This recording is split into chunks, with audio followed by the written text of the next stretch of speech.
You have seen me out DPS at range the melee meta warrior using a necromancer.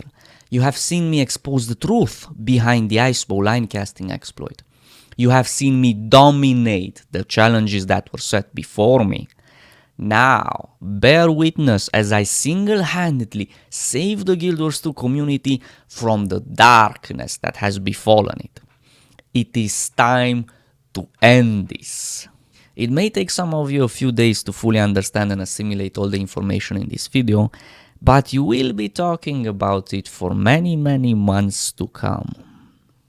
So, are you ready? In case you didn't watch part 1, and you should, because this video will make a lot more sense to you if you do, since we will be talking a lot about real DPS, I would like to explain once again my 100% undisputable method for calculating the real DPS values. It's simple. You manually add all the damage being displayed on screen, and you divide by the duration of the engagement, which starts from the first action taken and ends with the last damage registered in the combat log. So, from the previous video, we have learned what was actually doing all that amazing damage of the Berserker meta that you saw was melting bosses left and right. It was the Icebow all along, Icebow skill 4 Ice Storm to be precise, which can do up to 300,000 damage over 3.7 seconds, which is a DPS of no less than 80,000. Almost 10 times higher than any other class in the game. I have also exposed the Icebow line casting exploit, which made Ice Storm not lose any effectiveness even when going up against targets which do not have a large enough hitbox so that all the projectiles will hit the same target. Of course, such an imbalanced skill generated a plethora of unwanted side effects. Besides the fact it sustained a very broken and toxic playstyle, it also gave players the illusion they were doing more DPS than they actually were, by making the fight so short that you spend a higher percentage of that fight under time warp. As you can see by the raw data on screen, it seems to be about a 20% overall increase in DPS.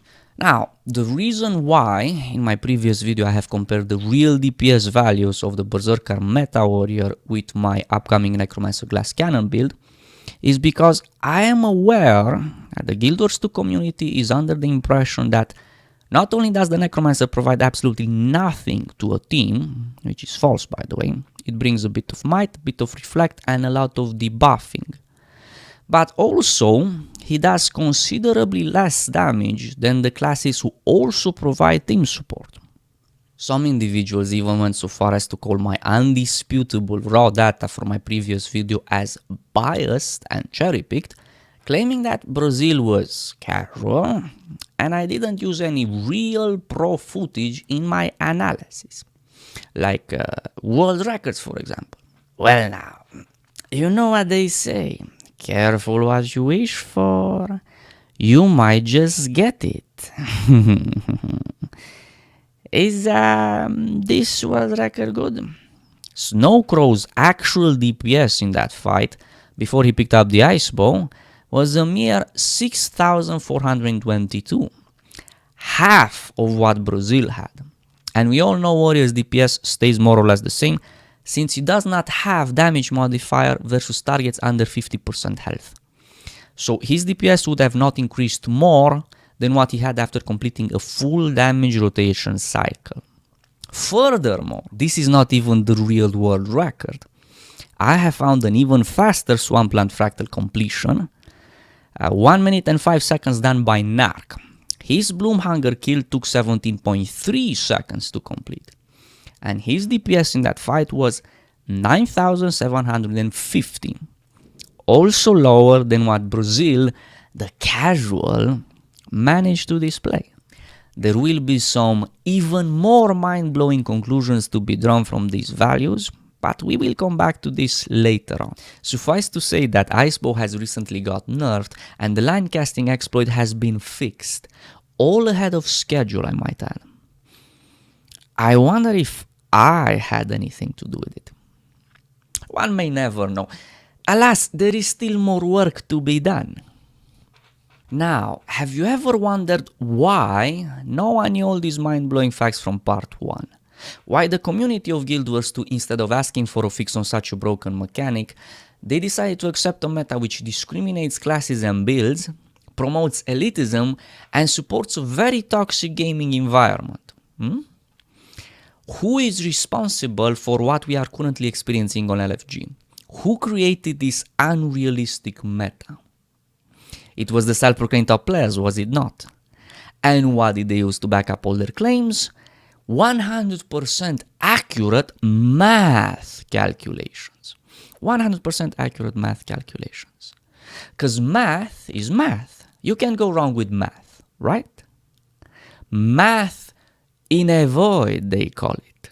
Now, we know that damage equals weapon strength times power times skill specific coefficient, all divided by armor. No. I will say it again. Damage equals weapon strength times power times skill specific coefficient, all divided by armor. Unless all the monsters in the game have exactly the same armor, which means dividing by armor in the first place would be redundant, there should be more than a single expected DPS value, especially since condition damage ignores armor and protection.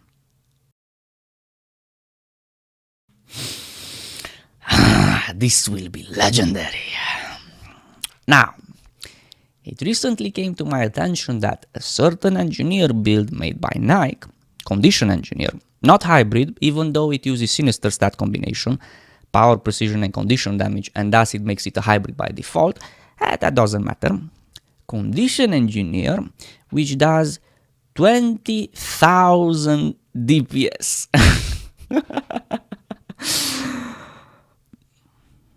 Now, I have searched far and wide for some gameplay of this mighty build, since Nike hasn't provided any in his 12-minute guide, in order to verify and confirm that the real DPS this build can put out matches the values at which it was advertised at. It wasn't long until I finally stumbled upon Painbow's footage. Let's watch. After 10 seconds, the DPS is 3,582. Well, that's okay since Nike said the DPS picks up only later on. After 20 seconds, the DPS is 8,652. After 30 seconds, the DPS is 9,343. The final DPS value is 9,470. Was this a casual run or something? We told that icebow freezing of the boss for free DPS while he's trapped in the engineer's wall of fire from Napalm, and the ice storm and the earth elemental looks very much like a pre-made to me. Doesn't say casual in the title. Why do people keep uploading their casual runs? I don't get it. Can anyone show me a real run? However, it matters not, because using the powers of deduction, we can easily establish what must happen to get even close to 20k DPS. All the damage you have seen this engineer do has to be more than double. He'd have to start at 20k burns on top of 6k bleeds. Are you elitists out of your fucking minds? Oh, I'm sorry, elitist. Was this particular fight cherry-picked? Weren't you the ones who insulted me time and time again over a period of 2 years for saying the words DPS uptime? You guys always claim there isn't a single fight in Guild Wars 2 in which you can't hold 100% DPS uptime while in melee. Furthermore, my friend Session recently proved my theory that Engineer in particular has the highest DPS uptime on Mossman by soloing it in 4 minutes, since the class has a very high percentage of its spells as ground targeted. Was that Nike? Your build out DPS is the Berserker Warrior and therefore is now part of the meta? You even proved it with your math in a void. Was that Nike? What could be, in the right hands, the highest DPS build in the game. What about Condition Ranger? Why is a Ranger not meta? Is it because you haven't covered it on YouTube yet? Or is it because the mystical math in a void gave out a smaller number? Oh, I'm just getting started. Speaking of that, it's story time. You guys want to hear the story of how Sporge became Sporge II, the revered top necromancer of Guild Wars 2? Of course you do. Once upon a time there was the Sporge and the Nemesis. And believe it or not, in the beginning the Nemesis and the Sporge used to be on the same side. People were even accusing the Sporge that he takes everything Nemesis says for granted, even though that was never the case. Sporge didn't share his builds with the community for a long time, for he thought people didn't respect him enough to even look at them twice, as he put it. Fast forward about 10 months, around the time the first exploits and game-breaking mechanics were discovered, such as teleporting through walls, glitching bosses so they don't fight back, killing bosses with fall damage, and of course the fiery greatsword spinning to the wall, which is like the equivalent of the ice bow light casting exploit of today. It was around that time that Sporge was starting to make a name for himself by claiming that in fact his builds are far superior to the ones proposed by the Nemesis, the ones that the majority of the necromancers were using until then. Now, for a long time, the Nemesis kept receiving in-game emails from people warning him that Sporge keeps trashing all the hard work he has done for the Guild Wars 2 community. You can imagine the Nemesis was very disappointed when he finally faced the fact that what people were saying all this time was actually true. But he chose to stay out of it for the most part, thinking that Sporge will eventually get tired. Besides, the community was looking up to the Nemesis, so he decided to focus his attention on more positive things and continue helping out as best as he could, taking hours upon hours of his daily life just talking with fans or answering questions and providing feedback. Fast forward another 5 to 6 months, only to realize that Sporge never stopped. In fact, he was getting increasingly more aggressive. What was once a private debate has now become a very heated public discussion. It was around that time Sporge decided to use math in a void against the Nemesis. As always, the Nemesis tried to be reasonable and demanded that Sporge show some proof to back up all of his claims. That proof never came. Instead, shortly after, Nemesis guides, which have been pinned at the request of the community on the official forums for nearly 2 years, were removed, only to be replaced by Sporge's one guy to rule them all. To make matters worse, at the time, Nemesis' health was getting worse and worse, and he was forced to leave both YouTube and gaming behind. With Nemesis now gone, Sporge was free to do and say anything without having anyone to argue with him. After all, Sporge was the one who finally managed to create builds far superior to what Nemesis previously offered. There was never any real evidence of this, the proof never came, but hey, he showed the math for it, so it must have been true. Now, at the time he was claiming 11.6k DPS with his Dagger 1 build, his real DPS was actually somewhere around 6,970, calculated on the only piece of footage one can find of his plays from that period of time. But wait, there's more. After spending nearly 2 years trashing Nemesis Glass Cannon build, which was originally published on January 11, 2013, and getting famous in the process, Sporge decided to put his name on it and sell, that's right, you heard correctly, sell it to Dalfi. Oh, you thought I was gone and I would never find out. To make matters worse, the new top necromancer who used to claim 11.6k DPS without time warp, while doing 6,970, was now not only teaching the necromancer community misleading information like Dagger is the strongest weapon for the necromancer in PvE. Basically that his build is the best for any and all circumstances. But also teamed up with the other self-proclaimed top players, was actively trashing the necromancer class, claiming it was inferior to the other classes, based of course on math in a void. When the Nemesis finally returned and started making once again content for Guild Wars 2, Sporge was quick to lay down the law. After all the patience Nemesis had with Sporge's bullshit over the years. The end. So, this is the story of how Spoj became Spoj II, and the reason why the community thinks that not only does the Necromancer class provide absolutely nothing to a team, but also he does considerably less damage than the classes who also provide team support. It's simple, really. The self-proclaimed top players using a math in a void reached the conclusion that the Meta Zerker warrior does a DPS of 1453. 1 month later, however, around the time I did my first anti-Zerker video, they decided to re-evaluate some of their calculations to include Leech Form as well. Apparently, Leech Form does, without Time Warp, a DPS of 13,920 in Spoj's build, 13,471 in my build. Warrior now does just 12,919 DPS. Spoj's Dagger 1 build now doesn't do 13.4k theoretical DPS as he claimed, but merely 10,468.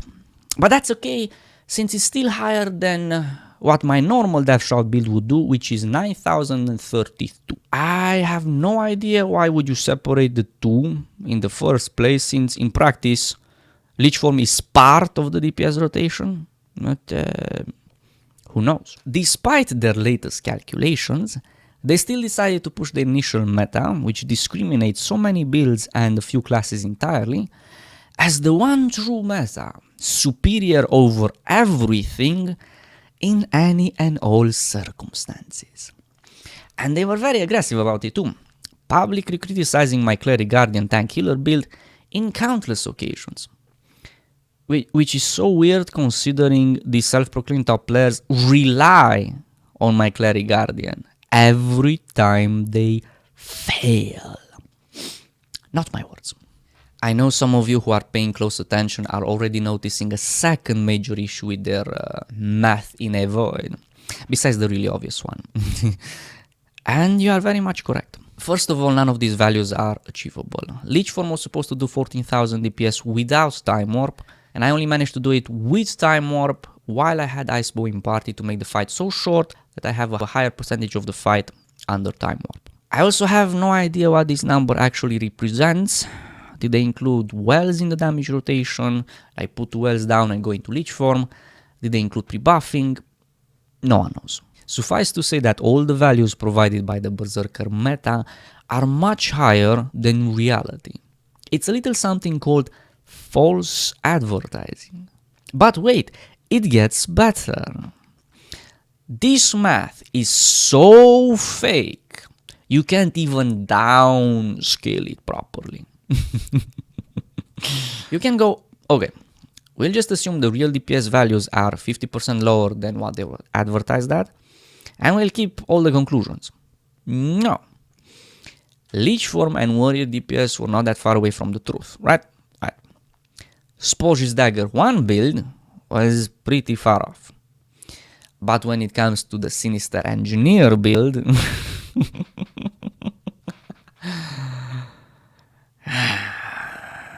if I would have used math in a void, I would have reached the conclusion that Epidemic does a total DPS of 229,687.